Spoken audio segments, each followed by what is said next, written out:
Indeed. So the American University of Beirut's Medical Center, or AUBMC, which is one of the leading hospitals in the country and among the biggest in terms of medical care, announced that its fuel reserves are drying out. And if by Monday, August 16, so we're talking in 48 hours from now, if the hospital is not provided with fuel, it will be forced to shut down.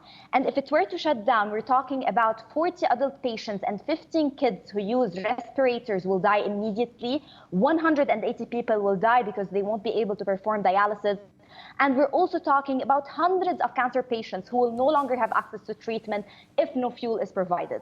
AUBMC is clearly not the only hospital struggling in the country. A few days ago, a smaller hospital announced that it won't be able to welcome any more patients because of the fuel crisis and other crises in the country. Additionally, Firas Abyad, the manager of the Rafiq Hariri University Hospital, tweeted earlier this morning that only 2 power generators out of 7 are operating in the hospital in order to preserve whatever is left of the fuel reserves. So to put things into perspective, today's announcement by AUBMC is proof that what the Lebanese are experiencing in their own country can no longer be viewed as only a crisis or an economic collapse. What they are going through is a crime against humanity.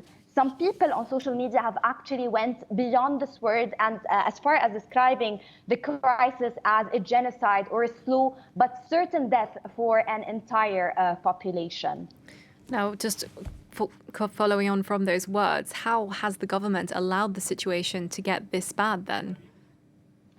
What Lebanon is going through today is not only a health crisis, but a complete health disaster that is a result of the inability of Lebanese officials to take the necessary actions to stop or to step out of one of the most or worst economic crises in the country's history. Over the past almost year, we've had 2 designate prime ministers who resigned because they weren't able to form a government. And now we have a new designate prime minister, Mi'ati, who seems to be also facing the same problems the other 2 designates faced in order to form a government.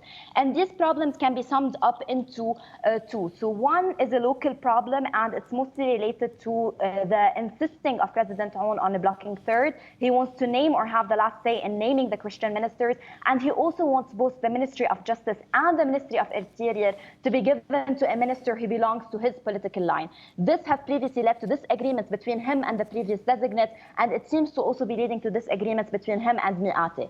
The second reason is regional or international and is related to the American versus Iranian politics and how they translate on ground for Hezbollah, who has contributed to delaying the formation of the government based on the political developments of both political powers.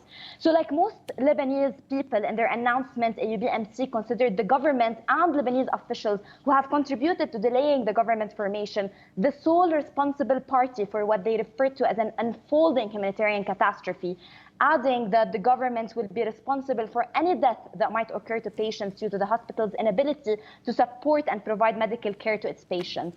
So clearly what is happening today is a tragedy on so many levels, but most importantly on a humanitarian level.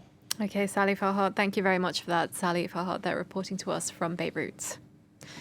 Well, at least